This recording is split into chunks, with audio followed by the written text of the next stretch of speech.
Сайн мэцгаано та бүхэндээ энэ өдрийн мэндийг хүргэе. Цэкром эхлэхэд бэлэн боллоо.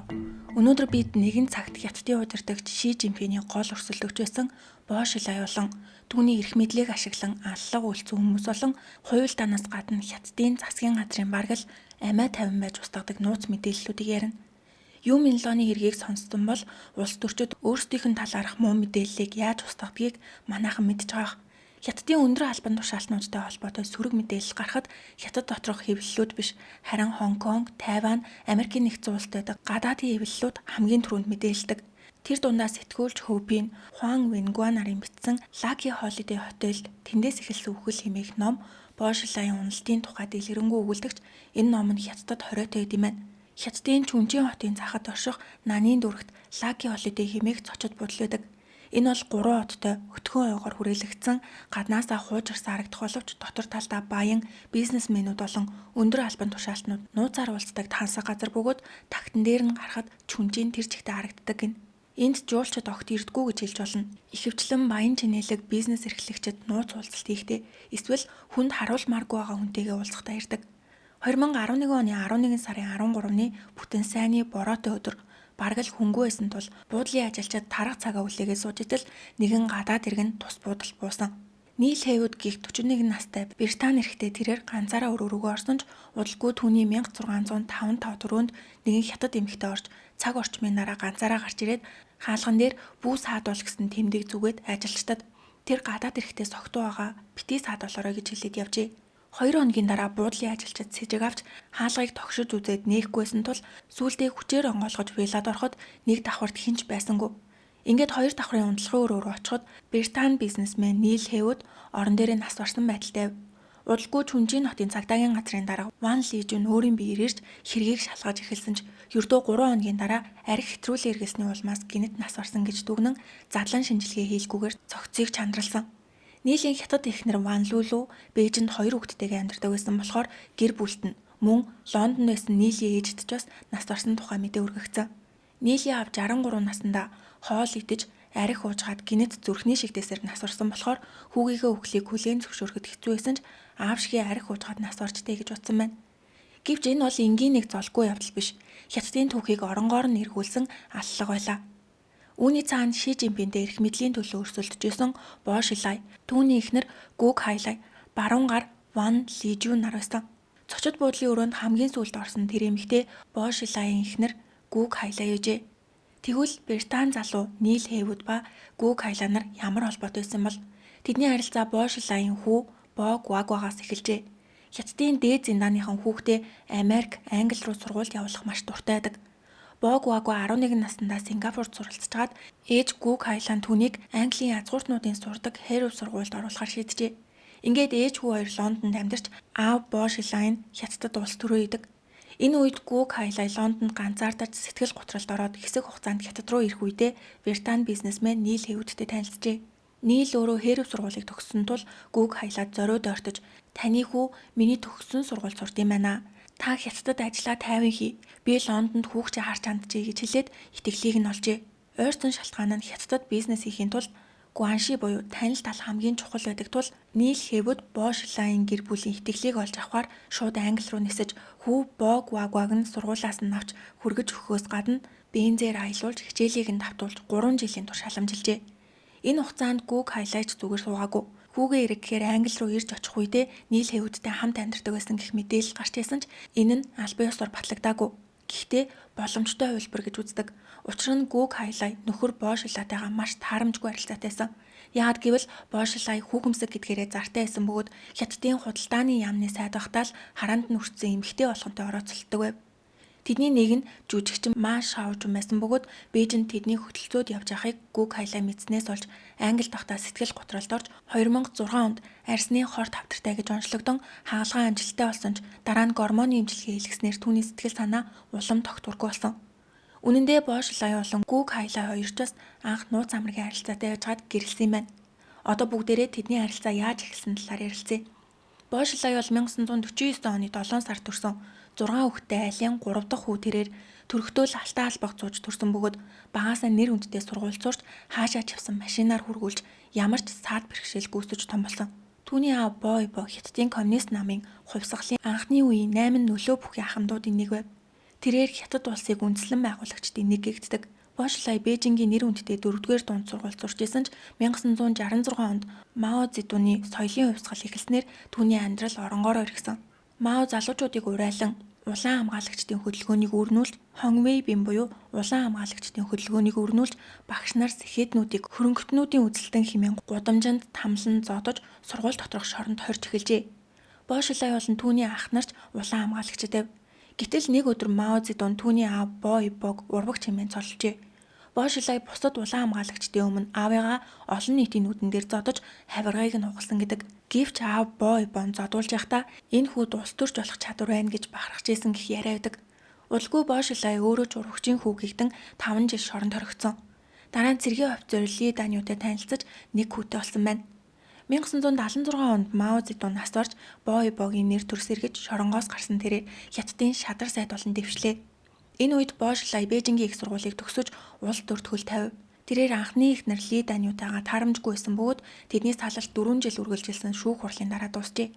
Ли Даню Бошлайг Бээжингийн их сургуульд байхдаа л өөрөөсөө 9 насаар дүү Гүүг хайлаатай нууцаар амьдарч исэн гэж буруутгаж хүүгийнхээ асран хамгаалах эрхийг өөр дээрээ аваад овгийг нь хүртэл солисон байна. Харин Бошлай салбуу үгүй юу Гүүг хайлаад гэрлэх санал тавьж 1987 онд тэд хүүтэй болжээ. Хүмүүс Бошлайгийн амьдралыг хараад яг аавыгаа өвдсөн юм шиг дуурайж амьдарч ийн гэдэгч Гүүг хайлайг хөөрхөн өндөр боловсралтай өмгөөлөгч тэрээр нэр хүндтэй гэр бүлээс гаралтай байсан. Бошлай Далиан нотын дараагаар томилогдож улс төрийн замнал нь эрчимтэй өсөж эхэлсэн бөгөөд Гүүг хайлай түүний хамгийн өвчтэй зөвлөх ар тал нь болсон. Тухайн үед Хятадын өндөр албан тушаалтнууд болон намын гишүүдийн дунд хагарлыг хизээж хүлээн зөвшөөрдөггүйсэн. Манайх шиг эрх баригч ба сөрөг хүчин гэж байхгүй. Нам бол заавал нэгдмэл саналтай байх ёстой. Өөр саналтай бол урвагч гэж тооцогддог. Энэхүү хангалтыг зогсоохын тулд тухайн үеийн орлогч дарга Ван Жен бидний байгуулсан улаан хятадыг хамгаалахын тулд өөрсдийн үр хүүхдүүдээс илүү итгэж болох хүн байхгүй учраас тэдэндээ эрх мэдлээ өвлүүлэх хэрэгтэй гэсэн санал дэвшүүлжээ. Ингэж ахмад зүтгэлтнүүдийн дунд нууц тохироо хийгдэж удирдагчдын гэр бүл бүрээс нэг хүүхдийг сонгоо авч засгийн газар эсвэл армийн удирдах тушаалд дэвшүүлэхээр шийджээ. Ингээд Боебо өөрийн хүү Бошлайг харин өөр нэг ахмад зүтгэлтэн Ши Жуншун өөрийн хүү Ши Жинпинийг гаргаж ирснээр Бошлай Ши Жинпин хоёр өрсөлдөө эхэлсэн гэж хэлж болно. Бошлай Далиан нотын дарга байхдаа Далианыг Хятадын Хонконг болгохоо амлаж хотыг цэцэрлэг түрээлэн ногоон байгууламжаар дүүргэж хөл бөмбөгийг маш ихээр дэмжиж 1994 оны Хятадын хөл бөмбөгийн мэрэгжлийн лигт Далиан нот ялсан байна. Дараа нь худалдааны яамны сайд болоход гадаадынхантай хил амаа хамгийн сайн олцдог Хятад улс төрч гэгддэг байлаа. Түүний нэр алдарч Хүнжин хотын намын орооны дарга байх үедээ дээд цэгтээ өрсөн. Тэрээр өөрийн баруун гар цагдаагийн дарга Ван Лижүний хамт гинт хэрэгтэй хийх дайныг зарлаж мапын бүлэглэлүүдийг устгаж ядуус зориулсан хямд орон сууц барьж өгсөн. Түүний эхлүүлсэн улааныг дуулж харыг дарах ажиллагаа Хятад даяар алдарсан байна. Энэ нь Мао Цзэдуны үеийн хувьсгал дуунуудыг дуулуулж коммунист үзэл сурталыг хүчээр сурталчилахын зэрэгцээ гэмт хэрэгтнүүдийг цэвэрлэх ажиллагаа авв. Тэрээр Чүнжин хотын телевизээр арилжааны сурталчилгаа гаргахыг хориглож оронд нь баячуудын байшинг булааж аваад та нарт хувааж өгнө гэх утгатай суртал хуулга гаргадаг байв. Энэ нь түүнийг ард түмний дунд маш нэр хүндтэй болгосон ч Бээжин дэх төв удирдлагуудын дунд тэр өөрийгөө Мао Цзэдун гэж бодоод эзэн хаан болохыг хүсэж байгаа юм бах та гэх болгоомжлолыг төрүүлж эхэлсэн. Бошлайн бардам зан хэлхийх нэг зүйл бол Далиан нутад байруулсан Синхай талбай дахь гантик баг нь. Энэ нь Бээжингийн Таньян-мэний талбайд байдаг багантай адилхан загвартай боловч Бээжингийнхээс ч өндөр том юм байна. Энэ нь би Бээжингийн удирдагчдаас ч илүү гэсэн далд амбицыг харуулсан хэрэг байлаа.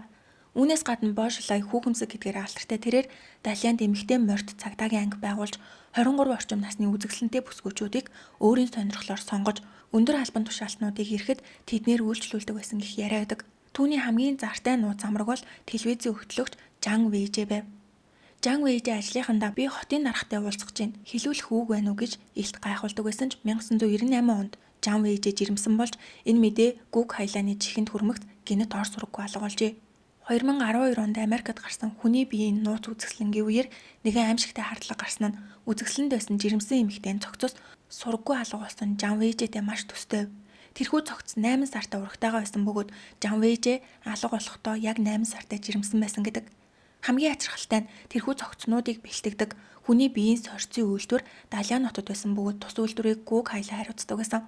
Хүмүүс гүүг хайлаа өөрийнхөө өшөөг авахын тулд нууц амраг эмэгтэй хөнөөж цогцыг нь үзэсгэлэнгийн үзмэр болгосон гэж цэжгэлж эхэлдэг. Үзэсгэлэнг зохион байгуулагч доктор цогцнуудыг хандив гэж хэлдэгч хятадын цаазын ялтай хоригдлуудын цогцоох магадлал өндөр байсан. Энэхүү аимшигтай цуу яриаг хятад даяар тархаж Бошилайн гэр бүлийн хар бараан түүхийг хэлчилж эхлэх үед нийл хэвүүдийн аллага ийлүүлж бүх зүйл нь урчмасан. Жан Вэйжигийн тухай яриаг хятадд маш алдартай хувилдааны онолуулж үлдсэн. Бошилайг унсны дараа хятадын засгийн газар түүний эсрэг мэдүүлэг авч нууц хүүхдийн тухай илчлэхийн тулд Жан Вэйжиг хаа сайгүй хайсан боловч олоогүй мэн. 2012 онд нэгэн сэтгүүлч түүнийг охинтойгоо хамт амьд байгаа 10 сая юань аваад чимээгүй амьдрах гэрээ хийсэн гэж мэдээлсэн ч өнөөдрийг хүртэл гарч ирээгүй байна. Бошилай 2 хүүтэй эхний эхнэрийнх нь хүү Ли Ванжи аавдаа аягдсан гэж гомддог байсан ч аавынхаа нэр нөлөөгөөр банкны салбарт амжилт олж түүний хадам аав нь Бошилайн тусламжтайгаар сүлжээний бизнес хийж олон хүнийг хохироосон. Гэвч жинхэнэ асуудал нь 2 дахь хүү Бог Вагва. Хятадын өндөр албан тушаалтнуудын хүүхдүүд гадаадд сурахдаа хөрөнгө мөнгөө нуухыг хичээдэг байтал Бог Вагва аавынхаа нэрийг барьж тансагладаг байв. Бошилайн жилийн цалин 70 саяч хүрэхгүй байхад хүүгийнхэн сургалтын төлбөр 80 сая, сарын 7 саяын түрээстэй байранд амьдарч 300 сая үнэтэй Порше ундаг. Бог Вагва хичээлээ тасалж үдэшлэг хэсэж яваад сургуулаасаа хөөгдөхтөрөө тулснаар Хятадын 3 дипломат ажилтан сургуулийн захирал дээр очиж түүний дүнг A болгож зас. Энэ бол түүний аав өвөөгийн нэр төртэй холбоотой хэрэг гэж шаардсан ичгүүрт явдал болсон байна. Захирал татгалцахад Бог Вагва 5 оттой зочид буудал руу нүүж тансаглалаа үргэлжлүүлжээ. Хятадд эрэхтэй улаан өнгийн Феррари унж тавхитаг байсан нь ард иргэдийн дургуутслыг маш их хүргэсэн. Нийл хэвд 3 жилийн турш Бог Вагвагийн асрагч хийж бүх зүйлийг нь зохицуулж өгснөөхөө хариуд их хэмжээний ашиг хүсэжсэн. Гүүг хайлаа түүнийг тэрбумтон бизнесмен Шүүминтэй холбож өгчээ. Шүүмин бол Юминлоны хэрэг дээр гардаг Тэн Хайлууны нөхөр бөгөөд Бошилайн гол санхүүжуулагч байсан. Нийл Чүнжи хотод үл хөдлөх хөрөнгийн төсөл дээр ажиллаж 140 сая юаны ашиг болохоор тооцоолж байсан ч 2007 онд Бошилай Чүнжийн дэрмэгцээ улс төрийн байдлаас олж энэ төслийг зогсоож нийл сохор зоосчгүй хоосоо оцорсон тэрээр уурлаж 2008 онд Бог Вагва руу имэйл бичиж би чамд хангалттай тусалсан. Одоо надад 140 сая юань өг гэж шаарджээ. Тэд Бээжинд уулзаж эвлэрсэн мэт харагдсан ч нийл мөнгөө нэгсээрлэв. Эцэст нь 2011 онд Лондонд нийл хэвүүд Бог Вагваг өөрийнхөө байранд хэдэн цаг сатуулснаар гүүг хайлаа миний хүүг барьцаалж амь насанд нь занл хийсэн гэж үтсэн. Гэвч нийлийн талынхан зүгээр л мөнгөө нэхэж ярилцсан гэж зурсан байна. Энэхүү барьцаалсан гэх мэдээ гүүг хайлаагийн урыг дээд зэгт нь хүргэж нийл хэвүүдийг бүр мөс устгахаар шийдсэн байна. Гэвч нийлийн талынхны тайлбар өөрөдөг. Түүний ойр дотных нь нийлийг хизээж тийм зүйл хийх хүн биш. Бог Вагвагийн хувьд сайн зөвлөгч халамжтай ах нь байсан гэж зүтгэдэг. Ямар ч тач энэ бүх зөрчлөөс болоод нийл гүүг хайлаа хоёрын харилцаа эргэж буцалтгүйгээр муутсан. Гүүг хайлаа нийлээс амархан салж чадахгүй байсан шалтгаан нь нийл хэвүүд энэ гэр бүлийн талаар дэндүү их зүйл мэддэг байв. Нийл тэдний банкны гүйлгээний мэдээллүүдийг хатгаж ирснээс гадна гүүг хайлагийн гадаад данс руу шилжүүлсэн сая долларын эргийг гардан гүйцэтгэдэг байжээ. Хэрвээ та нар надад хүссэн мөнгийг мань өгөхгүй бол би энэ бүхнийг олон улсын хэвлэлээр дийлгэнэ гэж занл хийлдэг байсан. Үүнээс гадна нийл өөрийгөө Бошилайн ойрын үн гэж гайхуулж ярьж явсаар Хятадын үндэсний аюулгүй байдлын газрын хараанд өртөж түүнийг Британий MI6-гийн тагнуулд их цуу яриаж гарч эхлэв. Бошилай удахгүй Хятадын хамгийн дээд эрх мэдэл болох улс төрийн товчооны байнгын хорооны гишүүн буюу Ши Жинпинийг оролцуулаад 7 хүн байдаг хорооны гишүүн болгож ирсэн тул энэ гадаад эрхтэй тэдний хувьд маш аюултай тесрэг бөмбөг болж хуурсан учраас Гүүг хайлаа түүнийг хөнөөхөр шийджээ. Гүүг хайлаа энэ төлөвлөгөөндөө өөрийн санхүүжуулагч Шүүмин болон Чүнжиний цагдаагийн дарга Ван Лижүнийг татаж оролцуулсан. Төлөвлөгөөнд нийлийг мансууруулах бодисын эргээр баривчилж цаазаар авах, Хятадд гадаад иргэдэгч хар тамхины эргээр шууд цаазалдаг. Гэвч дипломат асуудал үүсгэхээс сэргийлж хордуулахар шийджээ. Ингээд Ван Лижүн мапын бүлэглэлээс цаанаа дагуулсан хүчтэй хороолж өгсөн. 2011 оны 11 сарын 13-нд Гүүг хайлаа нийлийг бизнес ярих гэж уран Чүнжийн тавчирч Лаки Холидей буудлын хамгийн алслагдсан 1605 тоотын виллад байрлуулж виски барьсаар нийлдэр очив. Тэрээр нийлийг вискигээр согтоож хоод хор өгөхөр төлөвлөсөн. Гүүг хайлаа айжсэн ч Ван Лижүн түүнийг таал үнийг хамгийн цэвэрхийг чадна. Энэ бол эх орныхоо төлөө хийж буй эх орон үйлдэл гэж хатгажээ. Гүүг хайлаа туслах Жан Шаожины хамт нийлийн өрөөнд орж виски уцгаав. Нийл юу ч мэдлгүй талыг нь угаад ухаан алдаж унахдаа ариун цэврийн өрөөнд бөөлжөж эхэлжээ. Туслах нь түүнийг орон дээр гаргаж хэвтүүлэхэд нийл гинэт сэргэж ус өгөөч гэж хэлсэн. Яг энэ үед Гүүг хайлаа цайны савнд бэлдсэн цианидын хортой шингэнийг түүний ам руу зутгаснаар нийл хэдхэн хормын дараа амьсгал хурааж Гүүг хайлаа хэргийн газрыг баллахын тулд өрөөнд масруулах бодисны капсулууд цацаж бүү саадуул гэсэн тэмдэг зүгээд гарчээ. Маргааш нь Ван Лижүн Гуг Хайлаа дээр очиход Гуг Хайлаас сандарсаар би түүний ам руу 3 тусал хор хийсэн. Тэр өгсөн болов гэж бүх зүйлээ ярьжээ. Ван Лижүн түүнийг тайвшруулж хэрэг арх хэтрүүлснээс болсон зүрхний шигдээс гэж хаагаад нийлийн их нэрийг ятгаж цогцсыг 2 хоногийн дотор чанарлуулж амтсан гэд хэд хоногийн дараа Ван Лижүн Гуг Хайлаад буудлын хяналтын камерын бичлэгийг өгч энэ бол цорын ганц нотлох баримт, бусад бүх зүйлийг би устгасан гэж хэлсэн байна. Гэвч Ван Лижүн үнэхээр бүх нотлох баримтыг устгасан юм болов? Тэр нилээн зайлжин амбицтай хүн бөгөөд өөрийнхөө гараар нийлт хор өгөлгүй Гуг Хайлагаар хийлгсэн нь учиртай байв. Тэрээр хятадын хамгийн хүчрхэг эмэгтэй аллах үлдэж байгаа баримтыг атгаж өөрийнхөө ирээдүг хамгаалахаар төлөвлөж Гуг Хайлагийн хэрэгээ үлээсэн яриаг нууцаар дуур агуурд бичиж авснаас гадна нийлийн цогцноос авсан цусны дээжийг хадгалж үлдсэн. Хятадд бор зүрхээрээ явсан ийм амжилтанд хүрэхийн тулд алтан албаг зууж төрсөн хүмүүсээс 100 дахин илүү хичээх хэрэгтэй болдог. Ван Лижүн яг л тийм замаар бүх зүйлийг нарийн төлөвлөдөг хүн байлаа. Тэрээр 1959 онд Өвөр Монголын Харшаанд төржээ. Үргэлж өөрийгөө би Чингис хааны удам Монгол дайчны хойч үе гэж ярих дуртай. Гэвч түүнийг хятадын үндсэн үндэстэн болох хань үндэстэн гэх цуу яриадаг. Яагаад тэр Монгол гэж зүтгэдэг байсан бэ гэхээр хятадын нам засагт цөөнх үндэстний төлөөлөлт тусгай квот буюу суудал хуваарлдаг давуу талыг ашиглаж карьераа хурдан ахиулахын тулд Монгол хүний дүр тоглосон гэдэг. Тэрээр ядуу тариачны гэр бүл төрж ачааны тэрэгний жолооч хийжгаад цагдаагийн сайн дурын ажилтан болсноор улс төрийн түүхэн эхэлжээ. Ван Лижүн ажилдаа маш идэвхтэй байсан тул дээд удирдлагууд нь түүнийг онцолж тусгаалan цагдаагийн албанд авчээ. Тэрээр мафийн бүлэглүүдтэй өөрийн биеэр тултаж баривчилдаг. Яг л мад унсог шиг төрлийн цагдаа. Нэг удаа кунфугийн мастер гэгддэг мафийн толгойлогчийг машинаас нь чирч гаргаад 20 минут ганцаараа зодож баривчилсан нь иргэдийн дунд домог болсон бөгөөд цагдаагийн газрын гадаа иргэд цуглаж дэмжин баяр үргэдэг байв. Мөн түүний амьдралаар төмөр цус цагдаагийн сүнс хэмээх олон ангит кино хүртэл хийгдсэн. Гэвч түүнийг Шудраг Баатар гэж харахад хэцүү талууд бас байгаа. Тэрээр таксины жолоочийг зооцсон, хурамж бараа зарж исэн эмэгтэйг тамлаж зодсоор хагаад хүүлсэн гих мэт хэрэгүүдэд сэжиглэгддэг байсан ч нэр хүнд эрх мэдлэн энэ бүхнийг дардаг. Мөн тэрээр дээд боловсруулахгүй байсан ч Америкийн их сургуулийн MBA төгссөн гэж худлаа ярьж явандаа 10 гаруй их сургуулийн хүндэт профессор болж өөрийгөө доктор Ван гэж дуудуулах дуртай болжээ. 2007 онд Бошилайн эхнэр Гуг Хайлай аавынхаа оршуулгын үеэр гинэт тухай алдаж унсан. Шинжилгээгээр түүний биеэс хар туглах мөнгө ус илэрчээ. Гуг Хайлан үнийг Бошилайн өмнөх эхнэр хүү хоёр намайг хортууллаа гэж хардаж галзуурах шахсан байна. Энэ үед Бошилайн санхүүжүүлэгч Шүүмийн би маш чадварлаг нэгэн цагдааг мэднэ. Тэр л үнийг шийдэж чадна гэж Ван Лижүнийг санал болгожээ. Ван Лижүн хэрэгээ хүлээж аваад ердөө хэдхэн хоногийн дотор Гуг Хайлайн жолооч туслахуудыг баривчлан шийдсэн байна. Бошилайн түүнд маш их талархаж Чүнжи хотын цагдаагийн газрын дэд даргаар томилжээ. Ингээд Чүнжинд ирсэн Ван Лижүн ердөө 1 жилийн дотор 5,000 гаруй цагдааг баривчилж авилгатай хатуу тэмцэж эхэлсэн.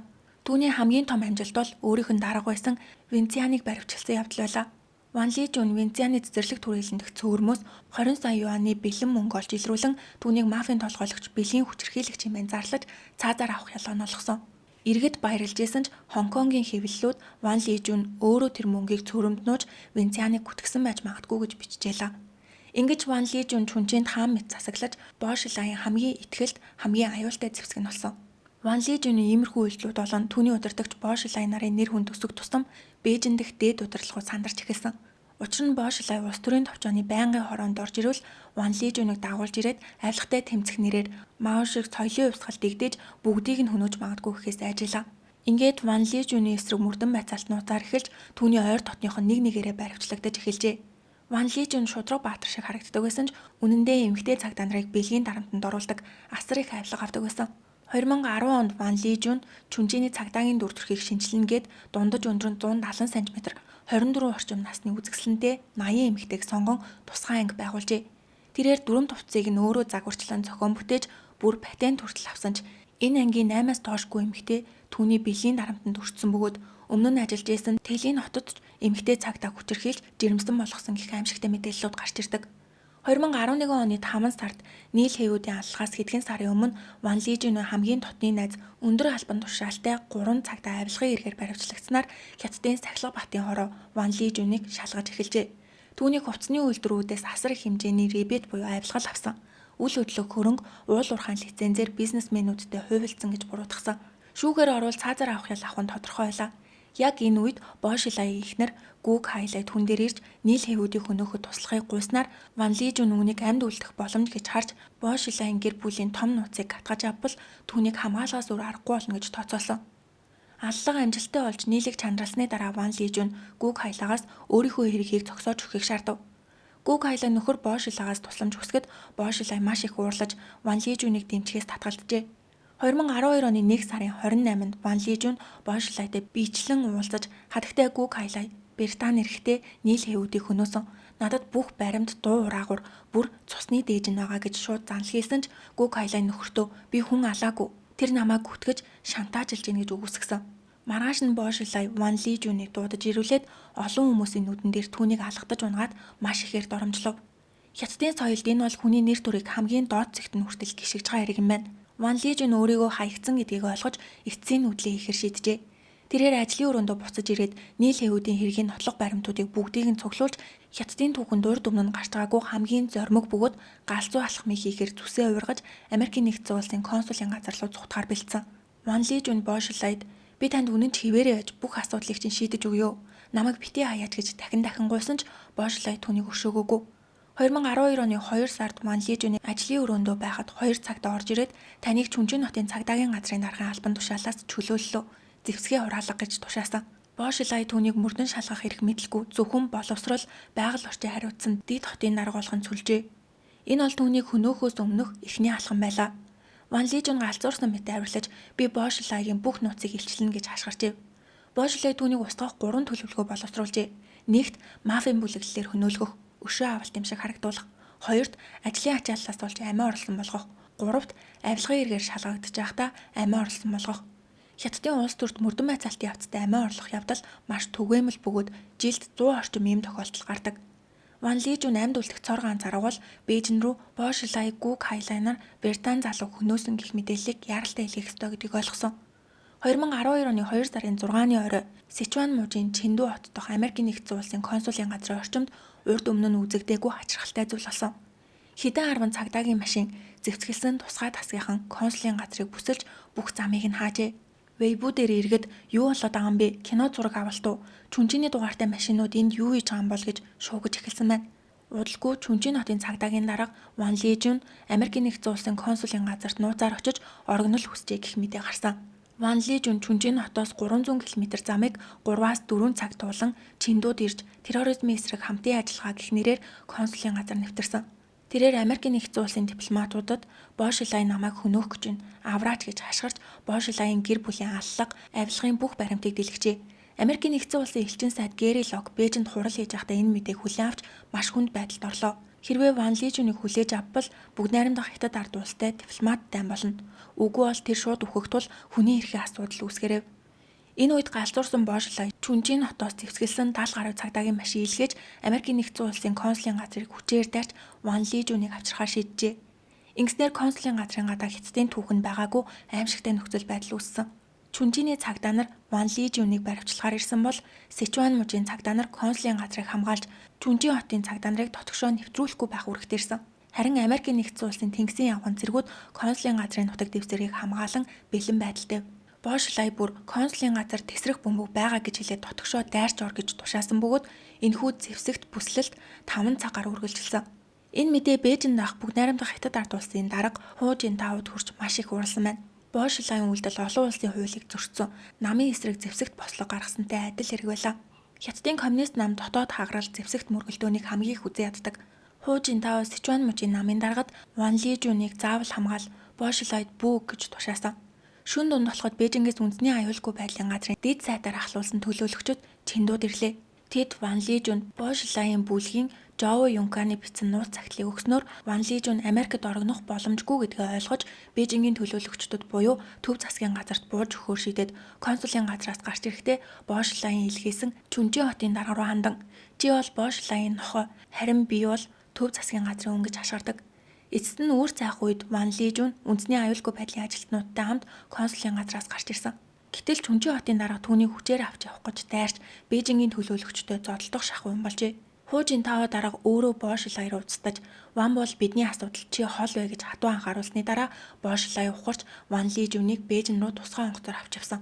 Ван Лижүнийг байцаах явцад Хятадын интернет хязгаарлалт тагнуулын системийг ашиглан Ху Жинтао даргын утсыг хүртэл нууцаар чагнажсэн тогтоогдов.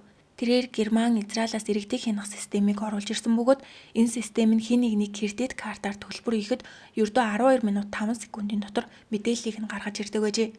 Мөн түүний ёс бус үйлдэлүүд нь илэрсэн.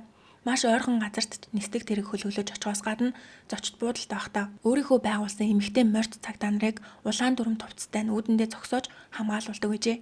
Тэдний дунд бэлгийн дарамтанд хүрсэн эмэгтэйчүүд олон байсан. Ингээд Ван Ли Жунд 15 жилийн хорих аланав. Хэрвээ тэр Америкийн нэгдсэн улсын консулын газар руу цухтаж хэргийг олон улсад дэлгээгүй байсан бол шууд цаазаар авуулах байсан ч энэ нь түүний хувьд хөнгөн ял байлаа. Тэрээр Бош Лай Гүг Хайлан нарын эсрэг шүүх хурал дээр маш ихтэйгээр мэдүүлэг өгсөн. Бош Лай эхэндээ хэрвээ би буруу тань тогтоогдвол огцорно гэж хуужийн таавд загтал бичиж маш бардам байсан. Тэрээр сэтгүүлчдэд хуу дарга чүнжийн дэрвэл маш баяртай авах болно гэж хэлсэн нь хуужийн таавгийн дургуутслыг дээд зэгт нь хүргэсэн. Энэ нь намын дотоод дүрмийг зөрчсөн бүдүүлэг үйлдэл байлаа. Гүг Хайлай 2012 оны 8 сард нийл хэвүүдийг хөнөөсөө эргээр цаазаар авах ял авсан ч 2 жилийн дараа бүх насаар нь хорих ял болгон хөнгөрүүлжээ. Бош Лай 2013 оны 9 сард шүүх хурал нь болсон ч бүх хэрэгээ өгөөсгөж миний ихнэр сэтгцэн өвчтэй. Тэр Ван Ли Жунтэй нууц амргийн холбоотой байсан болохоор намайг гүтэж гин гэж бүх бурууг ихнэрлүүгээ чигсэн ч шүүхээс түүнд бүх насаар нь хорих ялгаанооч бүх хөрөнгөийг нь хураажээ. Бош Лай шоронд 4 жил байсны дараа 2017 онд илэгний хорт автортай гэж онцлогдсон батлан даалтанд гарсан гэх мэдээлэл байдаг. Түүнийг маш тансаг сувлалт, шилдэг эмчнэрийн хяналтанд байгаа гэдэгч одоогоор хаана ямар байдалтай байгаа нь нууц хэвээрээ байна.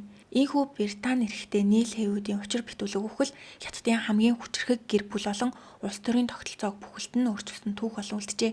Өнөөдөр бүгдээрээ Хятадд болсон маш том иргэний талаар ярилцлаа. Хэрвээ бичлэг маань таалагдсан бол сувгтаа лайк болон subscribe дарахаа бити мартаарай.